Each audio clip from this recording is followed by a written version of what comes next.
Engineering mega analysis বুকের প্রথম যে বইটা নিয়ে আমি আলোচনা করতে সেটা হচ্ছে ম্যাথ, এবং এই ম্যাথ বইটা করার জন্য আমি যথেষ্ট এফোর্ট দিয়েছি, বিকজ ম্যাথের আগের সংস্করণের সাথে এই সংস্করণের সবচেয়ে বড় ডিফারেন্সটা হচ্ছে এবার আমরা অনেক বেশি থিওরি অ্যাড করেছি ম্যাথের ক্ষেত্রে। সো কীভাবে আসলে বইটা মানে বানানো হয়েছে এবং why this book can be a very good thing for you guys. First of all, এই বইটা বানানোর সময় আমরা অন্য যে কোনো কোয়েশ্চেন ব্যাংকের মতো ইচ্ছা মতো কোয়েশ্চেন দিই নাই।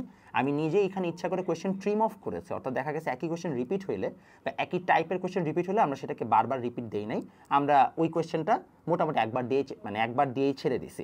এবং এটার পাশাপাশি পার্টিকুলারলি বুয়েটের যে কোয়েশ্চেনগুলো আছে আমরা এটার ক্ষেত্রে 3-4 স্টেপের সলিউশন দিয়েছি, যেন অ্যাটলিস্ট তুমি একটা কোয়েশ্চেন কীভাবে করতে হয় একটা টাইপের ম্যাথে সেটা তুমি বেশ ভালোভাবে ডিটেইলে বুঝতে পারো। এবং এছাড়াও এটার আরেকটা খুব ভালো ফিচার হচ্ছে আমরা এখানে অ্যাডভান্স ইঞ্জিনিয়ারিং প্রবলেম সলভ করেছি, যেটা আমি বলবো না প্রথমেই সলভ করো, বাট তুমি পরবর্তীতে আস্তে আস্তে সলভ করলে তোমার জন্য ভালো হবে। তো এই গেল হচ্ছে যে আমাদের ম্যাথের মেগা অ্যানালিসিস বুক, চাইলে কিন্তু অর্ডার করতে পারো।